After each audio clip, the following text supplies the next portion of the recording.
对。All right, be in mind and take the answer. Come on.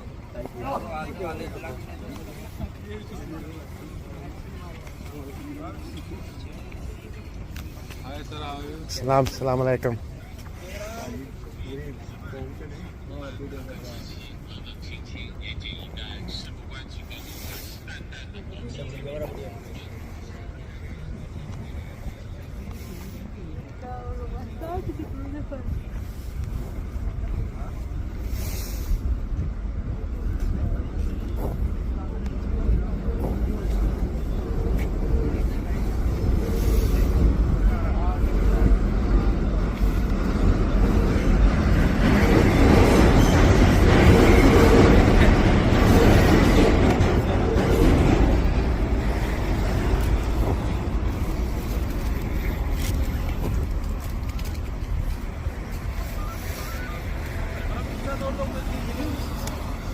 Come on in. We'll have a block party. Everything's paid for, said the Koch brother shill. Welcome back, beautiful and amazing human beings. My name is Radicalization here of thebestpoliticalshow.com, and we are going to be going live for the next 2 hours with some very interesting human beings. So make sure to share this broadcast with your friends, with your family members, strangers. You're in the supermarket, you're at the gas station, you're at the bank. I don't care. You tell them, hey, go check out thebestpoliticalshow.com, as, of course, there's a lot of really crazy news to get into today, especially when it comes to the larger immigration policies of this country that are leading to some very interesting geopolitical decisions that I think are definitely worth talking about, especially after all the protests today, all the crazy foreign policy news, $2 million missiles knocking down $200 to $2,000 drones. We'll talk about that, plus a lot more. As, of course, there's also another major revelation from Tucker Carlson himself, once again talking about aliens, UFO, demons. We'll get into that, plus a lot more, all here for the next 2 hours in a very interesting conversation, to say the least, which you get to participate in by also signing up as a member of LukeUnfiltered.com. And when you sign up, you get the ability to call into the show when we, of course, go over to Rumble and have actual free speech. You get to show whatever you want. You get to ask whatever you want, all just by becoming a member of LukeUnfiltered.com. Another way that you could participate is by going to mysuperchat.com, and any and all super chats, of course, will be read here and addressed during the show as it goes on. We prefer you guys use mysuperchat.com instead of YouTube or any other platform, since they take 30%. Mysuperchat.com takes only a 3% service charge. Again, that is mysuperchat.com. It's a great way to be a part of the conversation, which is going to be a very interesting one, as, of course, today we have kristysaintregis joining us here. Kristy, for the people who don't know you, who are you and how would you introduce yourself? Hi, I'm kristysaintregis. I'm in the entertainment industry. I've been going on a ton of podcasts recently, so I've decided to start my own. Stay tuned for Just the Tip with Kristy, tips for liberals, because I can't say this word on YouTube, but I can say it on Rumble Leader. The word for cats. What it is. Yeah. So follow me on my Instagram if you want to watch my podcast. It's launching soon. You had Clint when you just said just the tip, by the way. We have Nephilim Clint joining. Nephilim, right? You're a Nephilim? That's what your friends call you? I am half Nephilim. I come from a father of Nephilim. My mother, just a normie though. Clint Russell, host of Liberty Lockdown, co-host of Tower Gang, and most importantly, co-host of thebestpoliticalshow.com. Thank you so much for tuning in. Make sure you subscribe while you're here. We're so grateful to have you. And again, 100K, you know what happens when we reach 100K subscribers. We're very close to that. By the way, I have a fan of the show who is crafting a special taser just for Luke when we hit 125K. Oh, wow. Because it goes both ways. This is how it works. It's a team job here. Hey. It's fair. I'll do it. I'll do it. It is fair.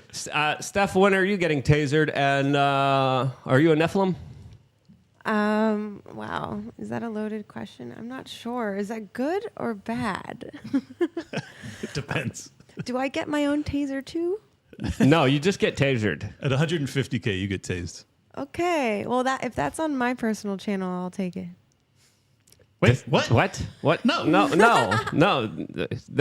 My channel is all about We Are Change because I am the professional button pusher We Are Change of this special broadcast. So happy to be here. All right, let's get right into it. As of course, the clip that we played in the beginning of this broadcast was shot by @ViralNews New York City, highlighting hundreds of migrants that were lined up outside of the New York City courthouse, sleeping on the floor, predominantly fighting age males, some kids, some women, of course, also seen in this particular video, highlighting just the horrible situation that people are forced to go through as they were told by NGOs, special interest groups, hey, come to the United States. Everything's paid for. Everything's taken care of. Don't worry. Get in there. It's going to be fine. It's going to be hunky-dory. As many people who have fled many poor countries from in the world are coming and being like, hey, yeah, this is pretty bad here, as this is a real humanitarian crisis that is unfolding here, as we have the mayor of New York City, Mike Adams, coming out and just saying this a couple moments ago. The erosion of the quality of life that we've improved on in such a short period of time of this administration. And we have been impacted. For many months, we were able to keep the visualization of this crisis from hitting our streets, but we have reached a breaking point. We're no longer able to do that because of the volume in numbers. Just last week, we had 3,900 people that arrived here.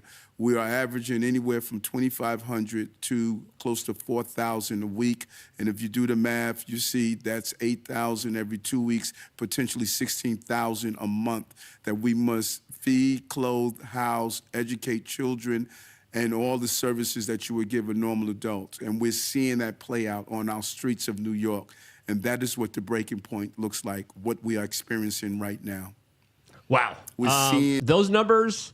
They're huge numbers. That impact that New York City is dealing with is also important to note here. Just a fraction of what a lot of border states are dealing with, like in Arizona, like in Texas, where many American airlines, specifically Delta, are taking migrants and just flying them into LaGuardia, into JFK, into Newark, as new populations are being introduced and replacing the old ones. But as this happens, this doesn't just have an effect on a lot of people who were dependent on social services in New York City beforehand. This also has an effect on the entire population, as the cost of housing is going to, of course, increase dramatically. The cost of hotels will increase dramatically. Shelters that used to house veterans, homeless people from the United States are kicking out a lot of Americans and are saying, hey, we have to make room for the new population, the new Democratic voting base that is being introduced there, as labor also is becoming cheaper as there's more of it that's readily available. So a lot of what I just described is what Bernie Sanders used to call the Koch brothers plan. He used to speak out against it. Now he's all for it. What do you guys think of this kind of larger immigration issue that only is getting worse and worse from here as we keep opening up the borders and allowing more and more people to come into the United States? To me, the big problem is that the old immigration floods, because obviously this is a nation of immigrants, but the old immigration floods, the premise by which you decided to traverse these dangerous waters of the Atlantic to come to America was that you were going to get here and you were going to be offered nothing other than opportunity, and that was it. As Mayor Adams elucidated right there, he says, we have to house, feed, educate, clothe these people. This is a very welfare state-oriented approach to an immigration crisis. And an advertisement. If you're in Latin America right now, Exactly. or Africa, or anywhere else, you're like, oh, crap, they're giving out stuff for free? My cousins, right now, if my cousins are watching in Poland, come on over right now, guys. I'm going to hook you up. It's all on me. Yep. Literally, because it's also my tax dollars that are paying for this. It's really on you. All on me. Come on. I have little cousins. I keep telling them, come to America, come to America. They're like, we don't have the papers. We don't have the permission. I'm like, do you see what's happening here? Do you not pay attention? Yeah, it's a wide open gate, brother. But actually, I talked about this on my show last night, and Jeffrey Tucker, who's a brilliant writer, he tweeted at me today, and he said Murray Rothbard wrote about 2 years before he died that his views on immigration had shifted. He explained that malicious states can use mass immigration to change the demographic composition of a society in a way that shifts political allegiances towards a tyrannical regime.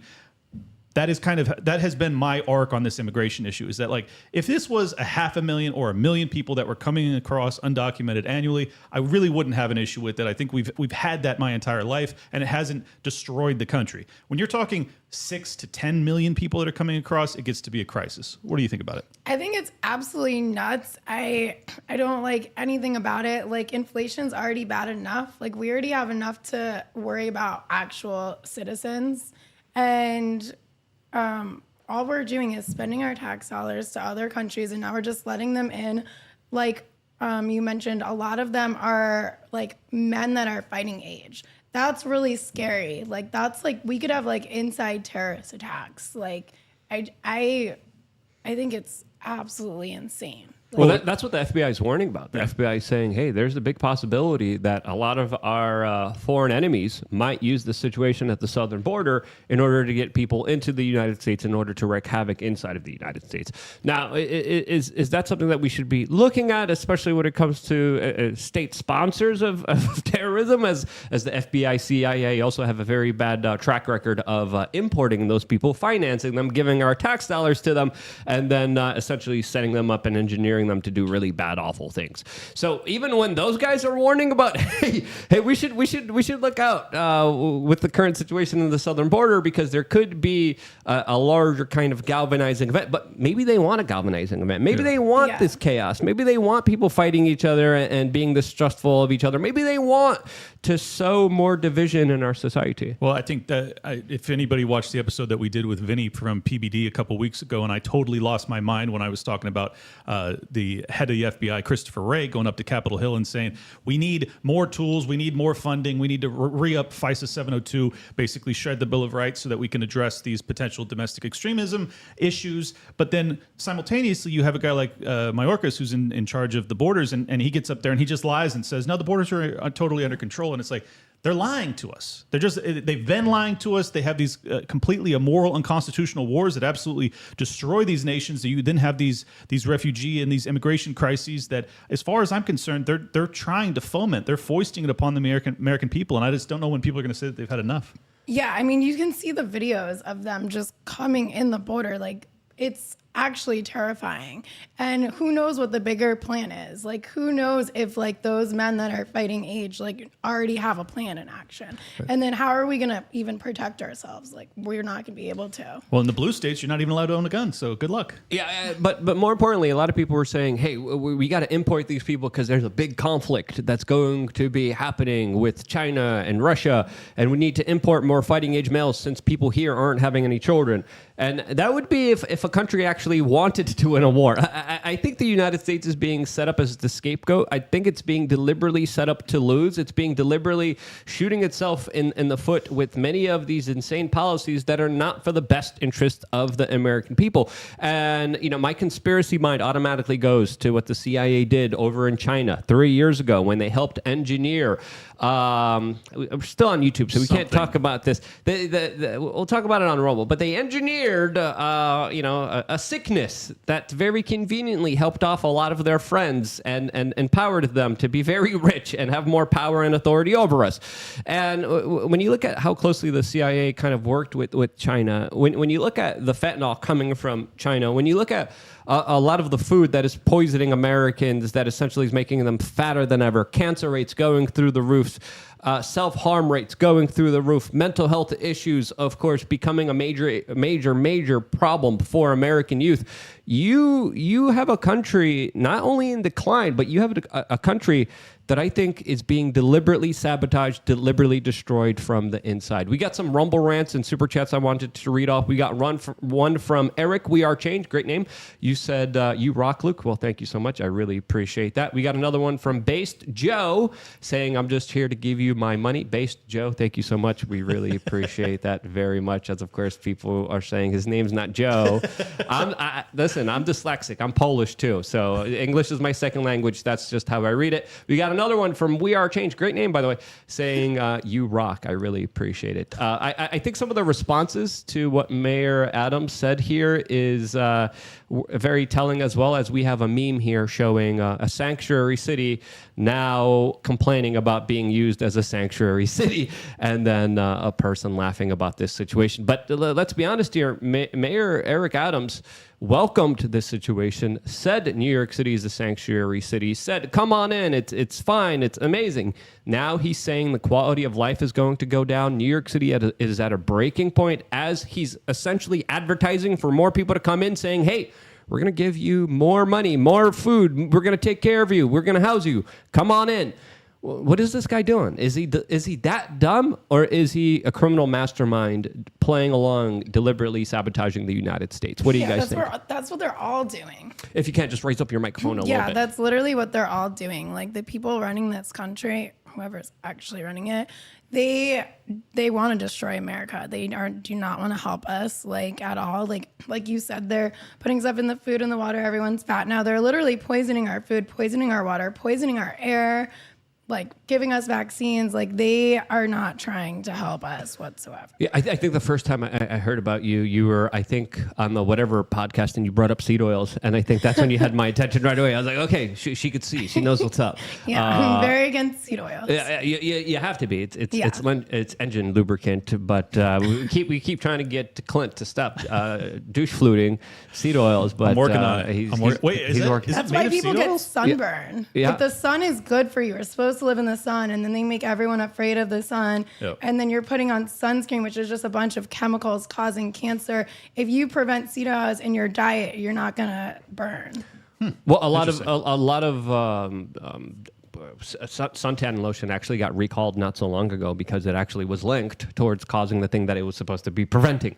So lots of scams out there. But what frustrates me about this is, like, everyone recognizes, like, if you believe in diversity, you recognize that there are cultural differences, because otherwise, why would you need diversity? Like, you're tacitly acknowledging that there is a difference between cultures. So my vantage point is this: if you're going to have an immigration policy for a nation, and you're planning for the future, and I'll grant that we have a population decline issue. There's definitely, we're not reproducing at the rates that we once did, and we will ultimately end up having our social safety net implode on itself because it can't be sustained economically with the amount of taxpayers.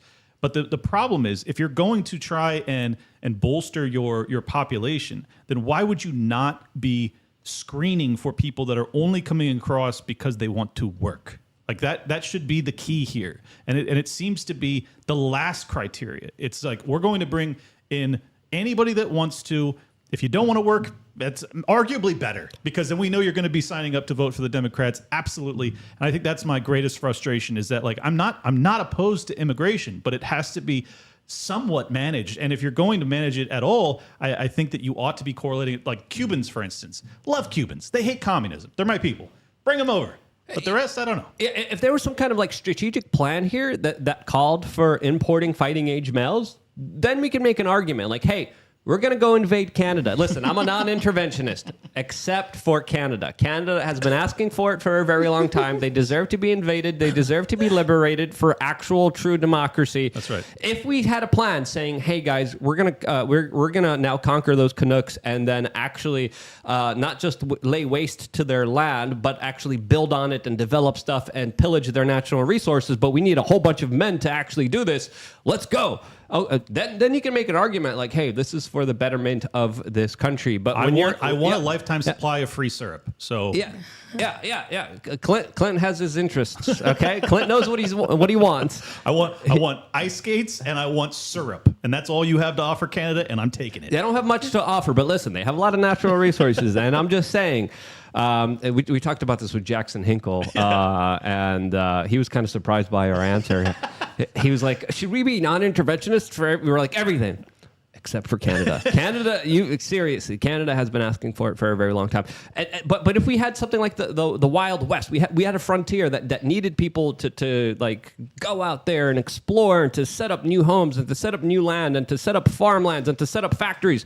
if we had factory jobs, if we had an actual use for fighting age males to actually accomplish something, get something done, then okay, maybe you can make that argument here. But we don't have any of that. We have social service nets, and we have individuals that are coming here because they're promised social services. They're promised tax dollars. They're promised somebody else's resources. And when you have that kind of mentality of like, hey, I'm going to get something from these people, not give something, the type of people, again, I think immigrants are also a lot smarter than Americans. I think they're a lot more hardworking than Americans on average. But when you attract those kind of individuals, you're not bringing in the individuals that are going to help this country in the future. They don't want that. So, like, if they wanted more fighting age males, they wouldn't be trying to make everyone transition to the opposite gender. Like, that just shows you that's not why they're bringing these fighting age males in. It's not to help us. If they wanted that, they'd be raising men to be masculine, and they're doing the complete opposite of it. That's a fair point. They're trying to make us super weak. Yeah, if you look at what China's doing, China is actually implementing a public school service programs and specific exercises and specific protocols, trying to make their men more athletic, trying to make their men more like men, and they don't have any of this kind of nonsense. They don't have any kind of open immigration policies. They don't have any of this nonsense that prioritizes men essentially cutting off their you-know-what in order to get promoted in society. More about that on Rumble. Did you see what it used to look like when men went to gym classes? Yes. Like, it was like legit, like physical exercise, like training to be like very physically fit, masculine men. Now they're not doing that at all. They're just doing the opposite and like transitioning everyone, making everyone cry about everything. They're making everyone lose their identity so that they can control them. Yeah. And they're doing it at a very young age. So clearly they don't want masculine men to lead this country. What I think is interesting, Cernovich was actually talking about this yesterday, is like you're seeing this bifurcation, particularly amongst like the Gen Z, whatever the young people are classified as these days, where like I've never seen more young men in their 20s that they're not just in shape, but they're addicted to the gym. Like you have probably millions of dudes in their 20s that are absolutely shredded. Like they're in incredible shape. But are you jealous, Clint? No. Steph's firing shots over here. I taught them everything they know. How dare you? But then you also have the incel community that's just playing video games. They never leave their house. They're on SSRIs. They eat garbage. They're depressed. They're vaping. They're me. All that. So you have the bifurcation. You have like the go-getters and you have the guys that are basement dwellers. And I just feel like it's becoming more and more stark. And I don't know. I don't really have any analysis beyond that other than to say I think it's an interesting divide that's happening, and I don't know what it means for our future. It's definitely, I think overwhelmingly the kind of general consensus is that a lot of us are getting fatter. A lot of us are getting dumber. And I don't think that's an accident. I think that's being deliberately done because I'm sitting right here, man. If you're going to talk about me, like at least just point out that you're talking about don't me. Don't be too hard on yourself, Clint. There's still some hope. There's still some hope here. We brought in a hypnotherapist. You got a $1 million hypnotherapy session to help you become addicted to the gym and to stop douche fluting. Okay, I go to the you're gym welcome. every day. You're welcome. By the way, I set that up. Thank you, Marcel, for coming in here. We're gonna get Marcel back in here probably, and we're gonna hypnotize you one more time. You got to get hypnotized as you're drinking a Coca-Cola. Trying to shame. They pay me big money. You shame on you. We got some other super chats here that I wanted to read off really quickly. One from Red Viking saying SPLC hit number 2 when Googling Luke. Is that true? Did they write another hit piece about me? They put me on their like Patriot hit list a long time ago with Ron Paul and Alex Jones, which was a pretty good increase to my street cred. I was like, yeah, put me on their hit list. Yeah, it's a compliment, I think. Totally. Yeah, FBI connected SPLC. I got labeled myself, Mises Caucus, Dave Smith. We all got put in that same camp. So you're in good company. Luke. Don't worry about the it. SPLC. That's how you know you've made it. Yeah, well, the SPLC is disingenuous, and they're just absolute liars. They strung together a quote that I said, and they took out the middle part of the quote to make it seem like I was calling for a revolution. When my whole speech was about we shouldn't have a revolution, we should have an evolution where we become the best version of ourselves. They literally edited it through text. I should have sued them. I don't know why I didn't, but now we're past the statute of limitations. Red Viking also said, Steph, you rock. Got that, Steph? Yeah, rock on. And Based Joe came out and said, poutine is awesome. I would disagree with you, Based Joe. It is seed oil slop that the Canadians have put together. I don't know why it's popular. Poutine, not a fan favorite for me personally. Putin's all right, but poutine, nah. I don't like Putin. I'm kidding. I don't I'm like kidding. Putin either, you statist. I'm kidding. We got another video from Mayor Eric Adams that someone put here that I think is worth interesting. I don't know what he's going to say. It might be really controversial. Let's see. And we say, bring us your tide, those who are yearning to be free. That's what these asylum seekers are doing. Yeah, asylum seekers, no, economic migrants. That's exactly what this situation is. I covered the situation on the ground. I covered it from Latin America. I covered it in Venezuela. I covered it in Mexico, in Tijuana. A lot of these people are literally told, hey, free money, free jobs, free opportunities. Come on in. We're going to give you everything you guys want. That's literally what a lot of people there are promised. And because of the economic hitman policies of the CIA, of the special interest, their countries are essentially screwed over banana republics with dictators that the United States has prompted up and created more chaos in their countries. There's also a lot of other things to just talk about the general corrupted nature of a lot of these Latin American countries. As, of course, this immigration problem, I think, is only going to get worse, especially with the latest news that we have coming in from modernity.news that is describing how Benjamin Netanyahu now is looking for Western countries to absorb more Palestinian refugees. Now, this is something that we've been talking about for a while, as of course, detailing the conflict in the Middle East. There needs to be some kind of larger answer for Israel that includes getting rid of Gaza. How do you get rid of Gaza? You got to get rid of the people from Gaza. And we have been telling you guys the larger plans of Netanyahu, and that is to relocate a lot of these Palestinians all over the Western world to create more of another migrant crisis, just very similarly to what we saw in the Middle East a few years ago. Now, Benjamin Netanyahu is literally shopping around refugees and Palestinians saying, so who's going to be backing the Israeli government here? You better do this or we're going to call you that really bad word, beginning with an A, if you don't bow down and do our bidding. It's unbelievably infuriating because essentially what their argument is Hamas is so dangerous, we can't have these people living on our border. Well, in reality, it's within Israel since there is no state of Palestine. But setting that aside, they're saying these people are so dangerous, we have to purge them from this land. Here, you take them. Like, are they that dangerous? Because we have okay, so you're saying it's only because they have animosity towards the Jewish community. Well, we have a huge Jewish community in America. So if that is the case, it's still inappropriate. I don't think that the premise is correct. I think that Netanyahu's argumentation is flawed. But regardless, I just don't know how they can make this argument that these folks are so dangerous, open up your borders and take everybody. It's just insulting. Absolutely. And then we have to understand the history of this conflict, especially what happened in Lebanon, especially what happened in Jordan. Whenever we have, Palestinians sent off into those particular countries, there's usually a lot of civil strife. There's usually a lot of civil conflict with Palestinians dealing with those specific kind of enclaves that were kind of deliberately created by this situation. So on one hand, you have Israel kind of sabotaging this two-state solution. We don't have a two-state solution. We, of course, have Israel now saying, you take them. And that to me is just a policy that can't work. It's going to enrage the Muslim world. It's going to piss off a lot of different individuals. How will it work? Well, I think Canada is going to take them. Whoa. Canada has already talked about taking in 400,000 This is why we have to conquer Canada. Yes. You've seen the skirt that it's wearing. It obviously is asking for it. Sorry, that was inappropriate. But look, here's my issue with it. You're going to purge. There's approximately 2 million people within Gaza.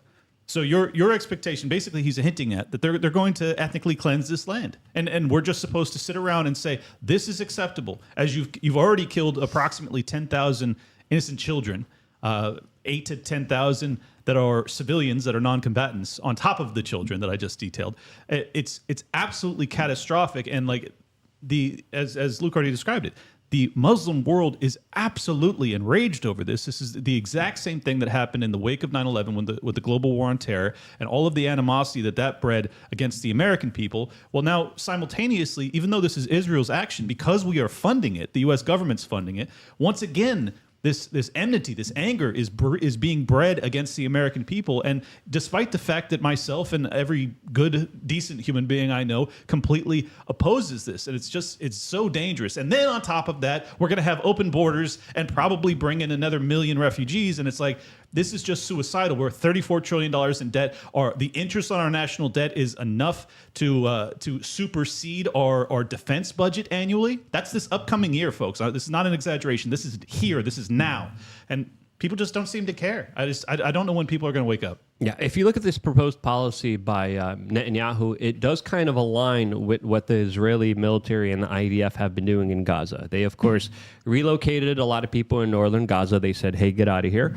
They're bombing a lot of residential buildings. They're also bringing in bulldozers, destroying any kind of residential buildings.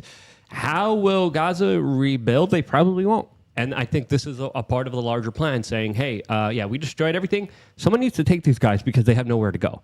And that does line up with the military kind of strategy here. And I don't know how it's going to work. I think it's only going to create more chaos in the region. And when you look at how Benjamin Netanyahu has already been kind of describing this conflict as a religious conflict. When you look at his kind of larger goals and aspirations here, as politically he is facing a lot of backlash, he's facing a lot of pressure, and he knows that after this war's done, his political career is in jeopardy. I think it's in his interest to prolong this conflict and expand it, as already there's bombings happening in southern Lebanon. There's bombings happening inside of Syria. There's the Israeli government going after Iranian generals. There's the United States going after Iranian proxies. They're bombing Iraq today. Yeah. And they're attacking the Iranian government and government officials. There also has been a lot of news of cyber attacks launched by Israel against Iran, especially when it comes to their kind of energy infrastructure. There's some very tough words being exchanged between Turkey, which represents a lot of the Muslim Brotherhood that is more aligned with kind of Hamas, with Benjamin Netanyahu now attacking each other very viciously today, highlighting that this problem is not going to be going away, and I only see it getting worse from here, and sadly engulfing a really, really bad circumstance that might have an impact on our election. Well, it was Biden that announced today. I love this tweet I read. It said, Biden notifies Congress that he will be launching 3 strikes against Iraq. Iraq, folks, which we've already been at war with 2 times that you know about, realistically 3 times if you actually look into it. But so we're essentially going to have the President of the United States notifying Congress, who is constitutionally obligated to vote and declare any wars. We've just done away with that. There is no constitutional procedure for any of this, and it's just totally counter to what our founders envisioned for this nation, not to mention the entangling alliances when it comes to the UN and NATO and all this other stuff, and it constantly leading us to more and more wars. Christy, how do we find peace in the Middle East? Yeah, give us the solution now, Christy. Tell us gonna how give do you we the easy solve question. this right Thing, now. though. If Trump were in office, this would have never happened in the first place. Like we wouldn't have wars. Like they purposely want wars because like they literally don't want us to win. Like how we're talking about how they're letting all the immigrants in. Like it's all like one big plan. Like they literally, I think like they want like death to America. Like they literally like they're supposed to be leading our country, but they're really just trying to destroy it. And Well, like, yeah, it's if just going they to get weren't worse trying- and worse on purpose. If they weren't trying to do so, would they be doing anything differently? You know, it's like Exactly. it's Every single thing they're doing proves that that's what their agenda is. Like they're not doing one thing that disproves that at all. I literally can't tell you a single thing that they're doing that is a positive for this nation. From printing to borrowing to these endless wars to unconstitutional wars to prosecuting a former president after you already spied on him and tried to coup him. And for the record, I'm not even a Trump supporter. I'm just analyzing this and being honest about it. They tried to coup a sitting president. I mean, and no one seems to care. And now they're trying to put him in prison for 700 years. And once again, people don't care. He was kicked off of all social media. People don't care. He was labeled of an insurrection, even though he said to go home and be peaceful. People don't care. But if you talk to a Democrat, most of them, because they get all of their news from corporate, they have no idea what we're talking about. They actually think that like the people in this room are the crazy people because they just never heard it before. But if you actually are paying attention, that's what's going on. It's wild. So the war of words happening between Turkey and Israel is, I think, very interesting. It's something we should be paying attention to, as, of course, Turkey kind of promised that they would even be willing to go as far as to invade Israel if, of course, this situation kind of escalates. The situation is escalating as Turkey's political leader came out and said that Netanyahu is worse than that German guy in the 1930s and 40s with the funny mustache. And Don't say his name. Don't say his name. And he accused them of also running camps, similar to what that funny guy with the funny mustache we all know what mentioned it was. as well. Netanyahu responded and said that the president of Turkey is also committing genocide on the Kurds. So not a lot of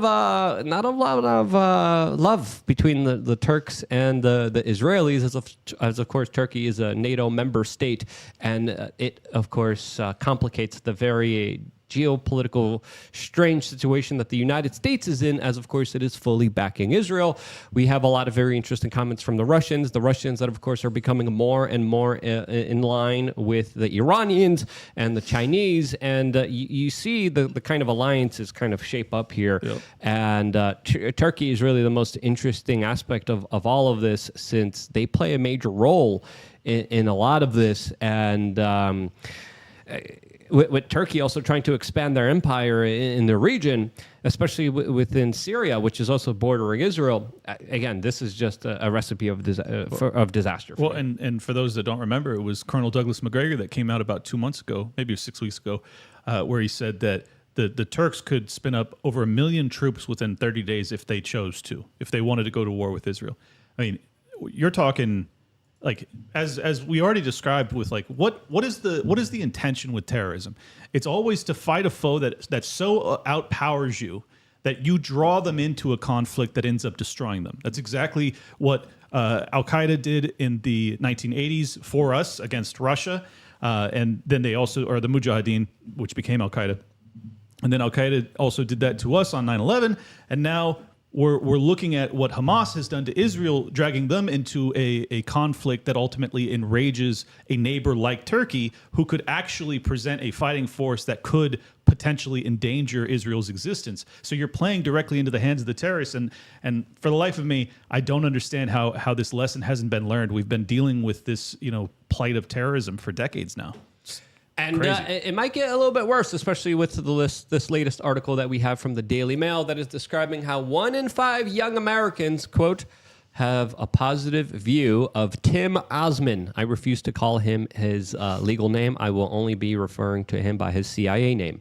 Tim Osman, as they have a new poll up that shows that 3 in 10 Gen Zers think that his views of what he released after those days in New York City in 2001 was, quote, a representation of, quote, forces for good. Now, we talked about this kind of letter that Tim Osman released that recently went viral over TikTok that a lot of people were quoting and talking about it and misrepresenting. But this poll here, I think, is alarming and showing how there is an aspect of fifth generational warfare when it comes to warping people's minds, pushing this larger kind of CIA-linked ideology that I think is meant to radicalize individuals. I think we are seeing a lot of individuals being radicalized in a very dangerous way. Yep. And I think a lot of this is being done deliberately. What do you guys think? They're indoctrinating everyone. Like, they're literally doing it on purpose. And then these people think that they're, like, smart and, like, know all the answers and know what's going on. Like you said, we sound like the crazy ones. But it's like they haven't done their own research. They're specifically pushing, like, the swamp or whatever you want to call them, is specifically pushing a narrative. And then they're just, like, believing it without like, looking into it themselves. Despite decades of being lied to. And they're still like, what'd you say? Oh, that sounds true to me. It's like, Yeah, exactly. Do you ever learn? And like maybe they learned it in school, so like they think that it's Right. just automatically correct. My Marxist college professor taught me it has to be true. It has to be true. It's like no, like I wouldn't. Where do you think they're taking us though? Like what is the? You said that they're setting a narrative.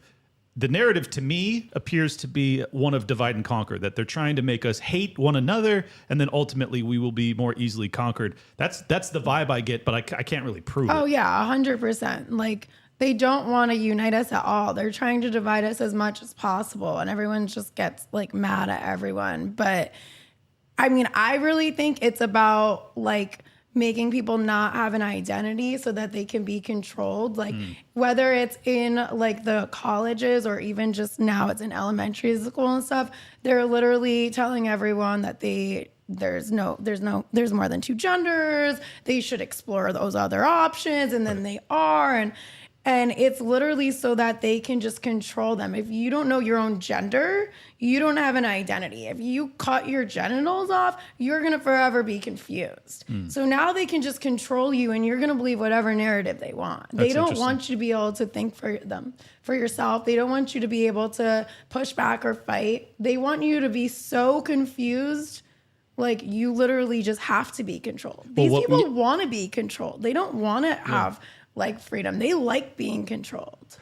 I think there's an aspect of this that does spread confusion, and I think confusion is something that we should be looking at, because I think there is a lot of kind of information coming from all different kind of angles and sides, and Putin kind of dominated this kind of larger kind of confusion matrix that he implemented with his own political philosophies, in many instances even financing and bankrolling some of his own opposition in order to make people think that they were essentially bought off and not legitimate opposition. So I think when we're dealing with psyops and we're dealing with quantum computing, artificial intelligence, I think we have to understand that everything that we're seeing, everything that we're being inundated with when it comes to social media and on the television, I think has already reached a point of such sophistication that it's multiple layers beyond our comprehension, and it could be 20 steps ahead of us, meaning that the thing that we're being set up to emotionally be linked to and respond to couldn't be happening now, but it could be happening a year from now, 5 years, 10 years, 20 years down the line. And when we look at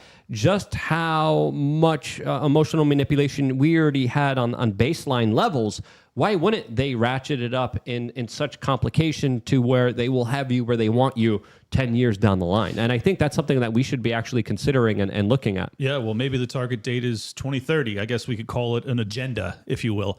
Look, I think that's exactly what's happening. I think Luke nailed it. And I'm just, what's mystifying to me is you have, particularly the Republican voters in this country, they have such deep fear about China. And it's like, I don't want to live under the CCP, don't get me wrong. But it's just fascinating to me that after the past 3 years, after being locked in your house and having your business shut down, having your kid masked up and all this other stuff, and then having your job threatened, and I mean, the list goes on and on.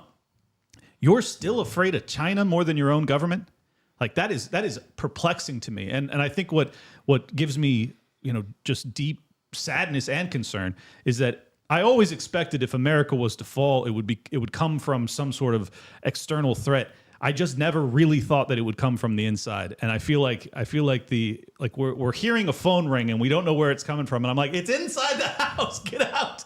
But yeah, that's my read of it. No, that's a good an analogy there. As of course, the boogeyman is underneath your bed. Yes. And how do you kind of deal with this kind of situation where you have a government that's sabotaging you every step of the way, especially when it comes to who you are, what you think, what you eat, and how you kind of are represented in our larger society? How do you deal with this specific issue, specifically when it comes to this latest kind of poll that the Daily Mail was talking about? Well, Chaya Rachik of Libs of TikTok has her solution, as she came out and said, ban TikTok and shut down the entire education system. Whoa. Now, some would say that's a little bit hyperbolic. I don't know if we should be banning private companies myself, but when it comes to banning the indoctrination centers that people call the education system, hell yeah. I think I'm 100% down with that personally myself. But some people would argue, no, we need to ban TikTok. What do you guys think? I say definitely not, but I got to give Chaya mad respect because she probably makes a fortune given how huge her following is. So for her to call for that, that means that's really self-sacrificial. So respect to her, but I'm curious what you think. I don't know if you definitely should ban TikTok, but I don't like TikTok. I do not like their trending sounds. I really think like those sounds get like stuck in your head. And like there's something. Are they sounds or songs? I don't use it, so I don't even know. Well, they're called trending sounds, but like they like sound like songs. They're, you know what I they're mean? in my But- head now. But like it's like, you know how like we live in frequencies. And so I think like they're purposely putting us at a low frequency, which is going to put us at a negative low energy frequency, and it's very hard to get out of like a low frequency, and I think they're doing it on purpose. Like Luke brought up social media and stuff before, and it's all the same thing. It's like, and we don't know what the frequency is going to be right now. Maybe like Luke brought up, maybe it's not doing that much now, but it's been in our heads and ingrained, and then maybe something triggers it a couple years from now, or slowly starts triggering like it, MK but- Ultra, like all the movies we saw It when is someone not got a phone healthy. call, or they get told that book. What was that book that that was connected to all the CIA assassinations of MLK, RFK, Mockingbird? No, not Mockingbird. No, it was Catcher in the Rye. Catcher in the Rye. Yeah. So maybe there's going to be a book that's going to be released, like Catcher in the Rye, that's going to activate all human beings with all the social media manipulation that we had many years ago, that we are indoctrinated with, that will make people snap and go crazy. Dude, anything's possible. It sounds crazy, but you don't know. Maybe we're getting secretly hypnotized, and like, there's one word that's gonna make everyone. For me, sound it's not so much that I'm concerned about that, even though I'm just discounting it. It could be possible. I don't know. But what I've definitely noticed is that like the younger generations, like their attention span is just destroyed because all they ever engage with is like 10 to 15 second content. So they're just like they're bored out of their minds if they're not on their phone. And I realize that there's some natural imperative when it comes to technology that you're going to try and make it as addictive as possible because you want people to use it, because it helps you make more money.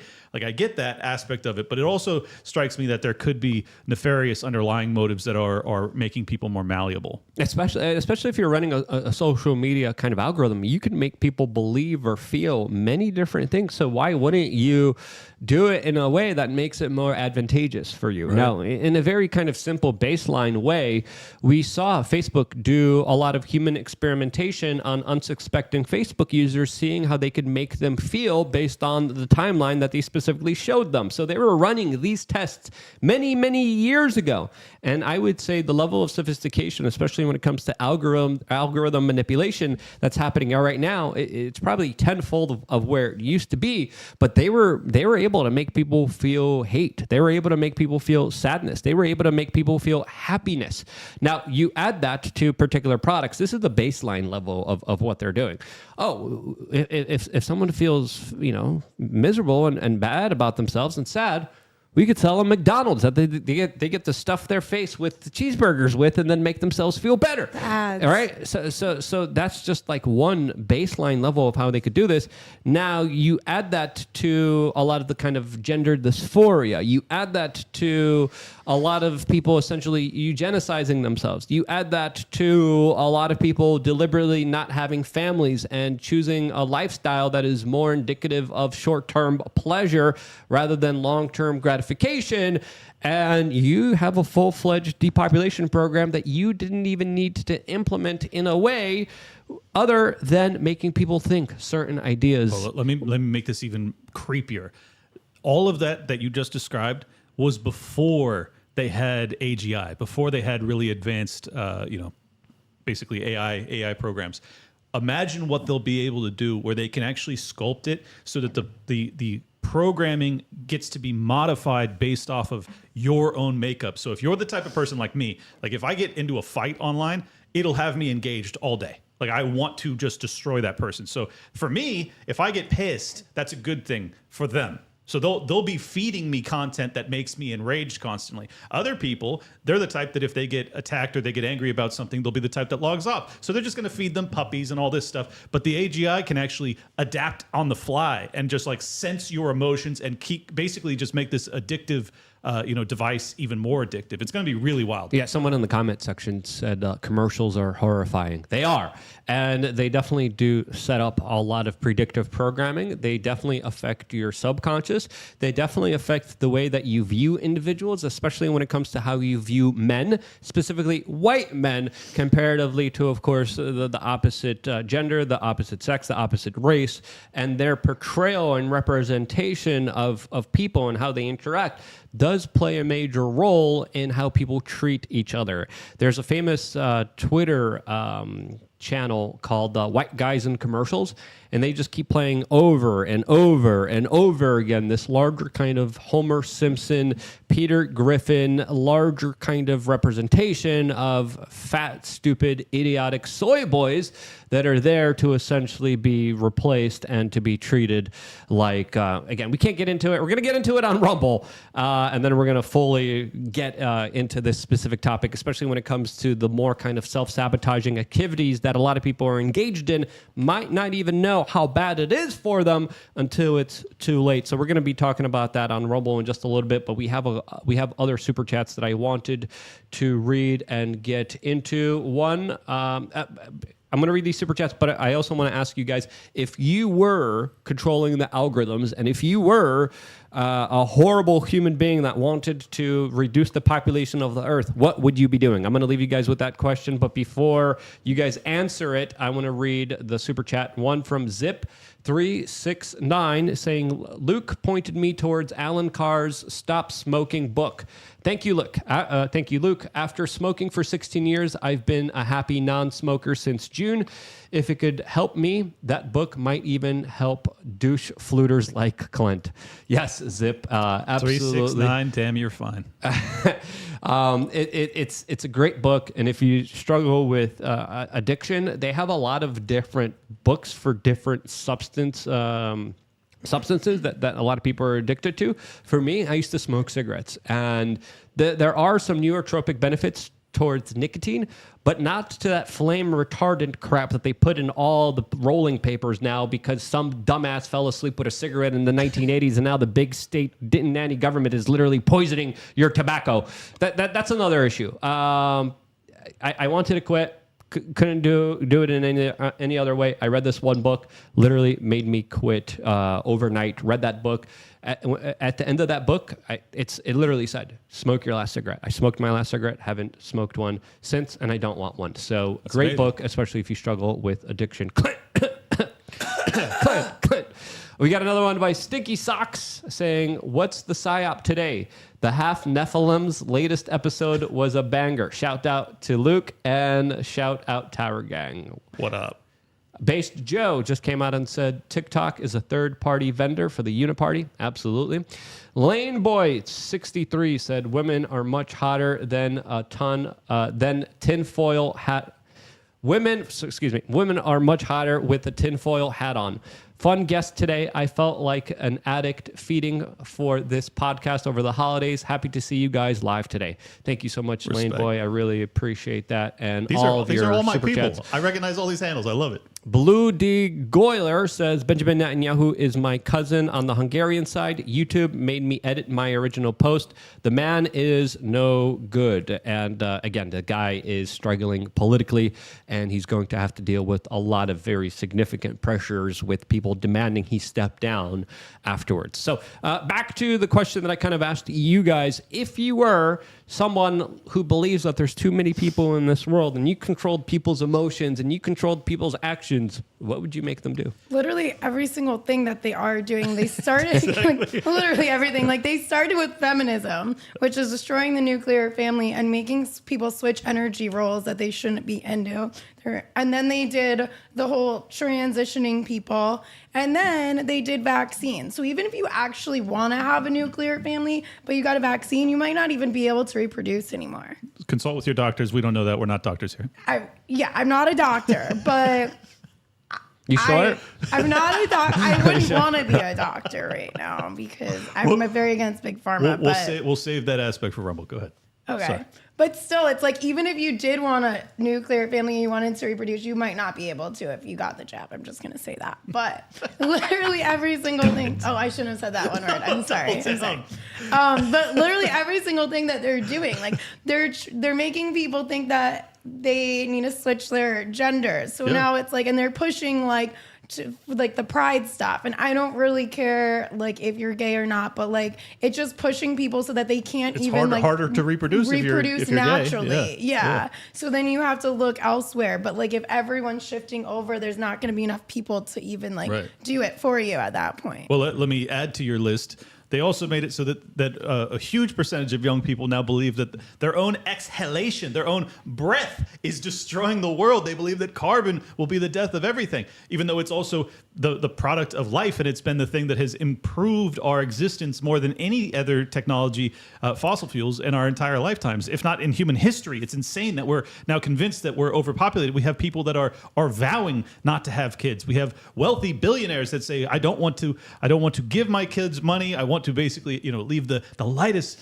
footprint on Earth. It's just totally counter to what like the leaders of the past. You used to have these great heroes, or some of them not great. They were villains, but they would talk about conquest, and they certainly weren't worried about carbon emissions. It's just a fascinating turn of events, and I think that this is a point that people overlook oftentimes, is that this is not strictly an American phenomenon. This is a largely global one, and certainly a Western trend, but it also has been an issue across broader developed economic systems, because so many of these nations are now awash in this fiat debt system that they cannot sustain themselves, and people can't afford to purchase goods, so they start to, you don't want to, like if you can't afford to buy a home, you probably don't feel as if you can afford to have a child. And I think that all of this contributes, and it all comes back, if you really look at the root of this, 1913, Federal Reserve, the takeover of the fiat capital system, and the manipulation of the broader economy. I don't think people pay close enough attention to that as a factor. Steph, we're going to go to you in a little bit, but there is a financial aspect of this that is very jarring, that is very real, as of course the taxes are going up, the regulations are going up, the rules that we got to follow, of course, are becoming just increasingly stupid and just ridiculous, as of course foreign countries don't have to follow any of this nonsense, and they just get to import all of their stuff pretty much basically for free here into the United States. There's no way that we can compete in that market where we're dealing with socialism for the super rich, and not even capitalism, just like scraps for everyone else. We wish we had real capitalism. We don't. We absolutely do not. And they're engineering and programming people to literally call for the destruction of humanity in so many different ways. One of the most obnoxious ways is, of course, these individuals who are trying to stop oil. Stop all oil now. If that would happen, literally humanity would suffer. Most people in this world wouldn't be able to get their food. Most people in the world wouldn't be able to travel. And they have engineered and programmed individuals to literally slap down their glued hands, not Clint's glued hands, but literal glued hands to pieces of art, to throw tomato cans at art. Because they need to stop oil immediately, which would be just absolutely sociopathic, absolutely murderous and devastating for the poorest people in this world. They're foot soldiers of a Marxist global revolution. They really are. Steph, if you controlled everyone's emotions and feelings and you were really bad, how would you control them? Okay, well, I wouldn't do that. But if that were the case, how would it be done? She's so nice. put your brain as if you're one of these That's crazy so bad sociopathic No, bad you know guys. how much karma comes with doing that? These big people, they are babies, okay? We are so worried about these babies in the flesh. Like, what do I mean when I say this? I'm saying these are young souls. These are young souls that are running around, that are doing all of these things that are going to get them into like the reincarnation cycle. That's my point of view. It's like we are here to learn. We are here to grow. We are here to be good people. And that's it. You don't need to worry about anything because guess what? Karma's got it. Look at that. Such a zen answer. I love it. Hey, let me just say, if I had my druthers, if I was in that seat, which I obviously don't want to be, but if I were, what I would do is I would concoct the algorithm so that it would just every negative story about the government would just be pushed to the top, like just over and over again, all over the world. Just revolutions everywhere, but peaceful revolutions. Hopefully, that'd be how I control the algos. Revolutions aren't peaceful, Clint. If you look at recorded human history, there's not a lot of peace. So there's not a ton, but there are some peaceful revolutions. There are. All right, button pusher. We are going to be moving over to Rumble. I don't know if this video is still going to be up here on YouTube, but the full video is still available now. I said that one word. It was only one word. It was two, but it's okay. We might be able to get away with it. I think my team will let us know if we can, but the full video is going to be available on X and on Rumble. As of course, now we're moving towards a free speech platform that allows us to say whatever we want, how we want, whichever way we want. Kristy will get to let loose finally, as if you didn't already. Trying to be so good.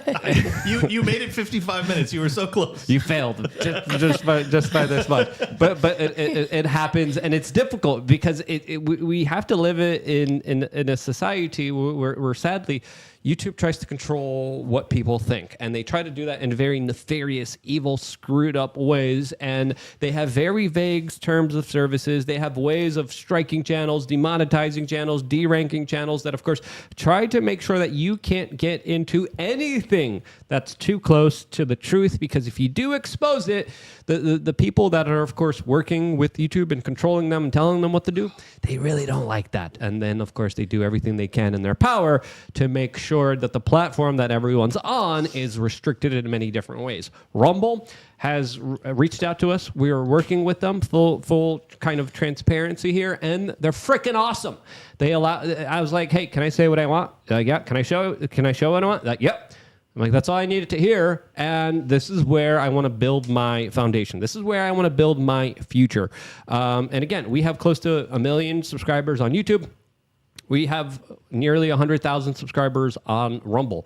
I'm going to be investing the vast majority of my resources, of my brain, of doing the best show on Rumble. And there is a big difference comparatively to the show that we do in the beginning of this first hour to the show and how it performs and how the conversation flows on Rumble. Eventually, probably, we're only going to be doing the show on Rumble because I hate these restrictions. I hate being treated like a frickin' child that needs to be careful what they frickin' say. I hate that. And it pisses me off that we can't have the intellectual freedom to use discernment and critical thinking in a way that's actually honest and earnest. It pisses me off that there's intelligence agencies literally sitting behind the keyboard. It's not yuppies with flip-flops and blue armpit here in San Francisco. It's literally government suits in frickin' Langley, Virginia, sitting down in very, I can't even say it. They're very tight in certain places in their rear ends, and they're just waiting to hit that censorship button. Those people suck. They're jerks. We don't have any of that on Rumble. Rumble stands up to governments. Rumble stands up for freedom of speech. They fight for you. And this is why I keep telling individuals, if you're watching here on YouTube, go over right now to rumble.com. We are featured prominently on the front page, the #1 show on all of rumble.com. So I think it's also predominantly because we decided to work, but we've been featured prominently a lot. But a lot of people don't want to work this kind of time between Christmas and New Year's. Screw that. We believe in working hard here. And we're immigrants. And we work. Well, I'm an immigrant. Are you an immigrant? I don't know. Probably not. I literally am an immigrant. Kristy, are you an immigrant? And before we unofficially transition, not in the trendy way, to Rumble, where can people find you for the audience here on YouTube? I'm an American. You can find me on Instagram, kristysaintregis, kristysaintregis. At Liberty Lockpod on X. If you subscribe, I'll follow you back. I appreciate the support. LibertyLockdown.locals.com. And Liberty Lockdown's the show. I just dropped a great episode last night. I can only put 15 minutes up on the YT because it was too hot. The other 45 minutes is only on Rumble. So either place, but please do subscribe. Appreciate you guys. You can find me on Instagram at Steph We Are Change or on Twitter at StephWRC. So if YouTube is still watching, I am an immigrant and a person of color. Yep. So that's why he's also gay. You should Clint, no, I'm not Clint. Okay, don't get your hopes up here. Okay, don't get your hopes up here. All right, I don't do that fruity stuff here. Not here. You're an alien. I'm an immigrant and a person of color. YouTube, promote me now. Okay, all right. We check all the DEI All boxes. right. Come on. They asked me. They're like, well, what's your race? What's your? Yeah. I was like Zzorp.